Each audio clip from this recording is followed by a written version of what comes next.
Picture this, you forgot to set your alarm, so you wake up late, then you're in a rush to get up and shower, you don't even have time to grab breakfast, you just get out of the house, get in the car and drive to work. On the drive to work, you get mad because there's a ton of traffic, but you make it right on time. But when you get out of the car, you spill your coffee on your shirt and you think to yourself, what a crappy way to start the day. Now, even if the rest of the day is normal or even good, you might fall into the trap of overreacting to every little negative thing that comes your way, even if insignificant. It's pretty much like you're actively looking for negativity during your day. And by the time you get home to rest and unwind, you'll think to yourself, what a shitty day this was. Everything went wrong, everything was bad, there was nothing good. But was it really? Was it really such a bad day? Wasn't it rather that some negative events had a disproportionately large impact on your day and thus made you feel like you had the worst day ever? To explain that, welcome to my Psychology 101 and let's talk about cognitive biases. By the way, I'm no psychologist. I have very little training in psychology, but bear with me.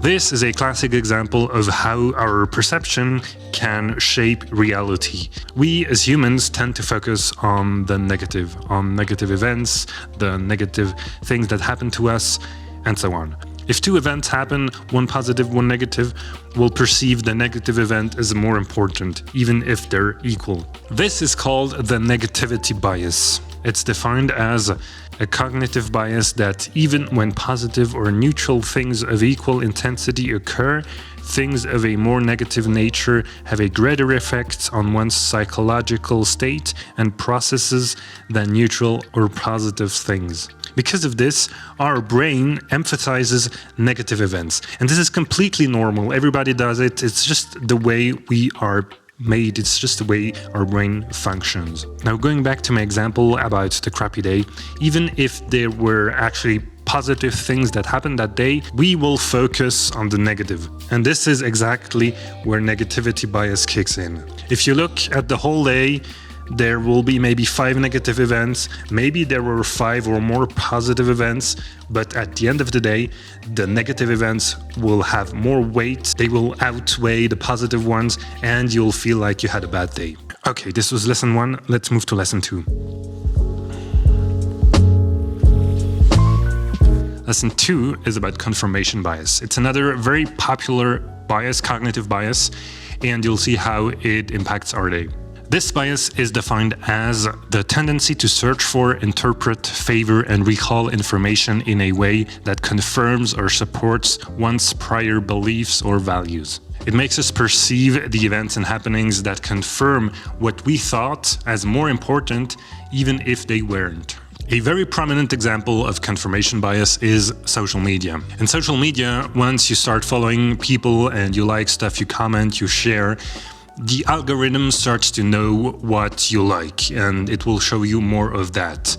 Then over time, as you reinforce the algorithm, then you're kind of trapped in this bubble because you only see content that you may enjoy. That's the goal of the algorithm, to serve you something that you want to see. And so you get less exposed to other opinions, other viewpoints, other things. Even though this is enjoyable when you're consuming content, the problem with this is that it leads you to think that what you see is the only reality, that the rest doesn't exist or isn't important or isn't right. And so each time you see a new post that confirms the ideas that you already saw before, you're subject to confirmation bias. Going back to our example of the crappy day, confirmation bias kicks in as soon as you experience a couple bad events. Then, as soon as the next slightly negative thing happens, you will be like, told you so.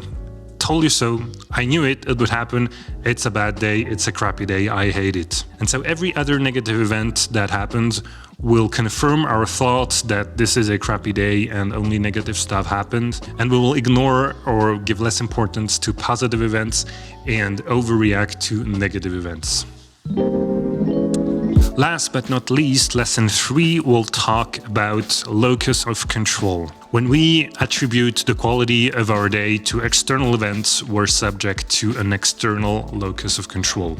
This means that we're actually pushing the responsibility for our well-being and just our day, basically, to something else, to somebody else. In short, we blame other things for our bad day. We don't take responsibility, and as you may expect, this leads to disappointment. On the opposite, people with an internal locus of control will take full responsibility for whatever happens, but only for things that are actually in their power. If something is out of reach or they have no effect on it, then they'll just let it go. So in the example of the bad day, you see that people with an external locus of control will blame all sorts of things for their bad day, whereas people with an internal locus of control may take the time to reflect and think about what they did wrong and then maybe improve the next time. And for the things where they didn't have any power, they just let it be and try to live with it.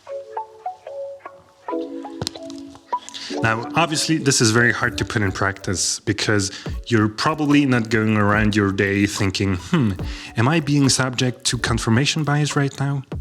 I wonder. In my eyes, the key is to take a step back. Take a breather, take a step back, and analyze what happened. Who did what to whom? Was something wrong? Was something right? How did I react? What were my emotions? Did I overreact? Am I being objective? Am I in control or not? This will definitely help you separate your emotions from your reactions, something that you should always do, obviously, and thus react in a more grounded way. And the next time you happen to think to yourself that you're having a bad day, think of this video. Think of all the good things that happened that day and try to reflect on it. And maybe it was a good day with a couple of negative events. Maybe it was really a bad day. I don't know, it's possible. But try to take a step back and view the big picture. Maybe it wasn't that bad.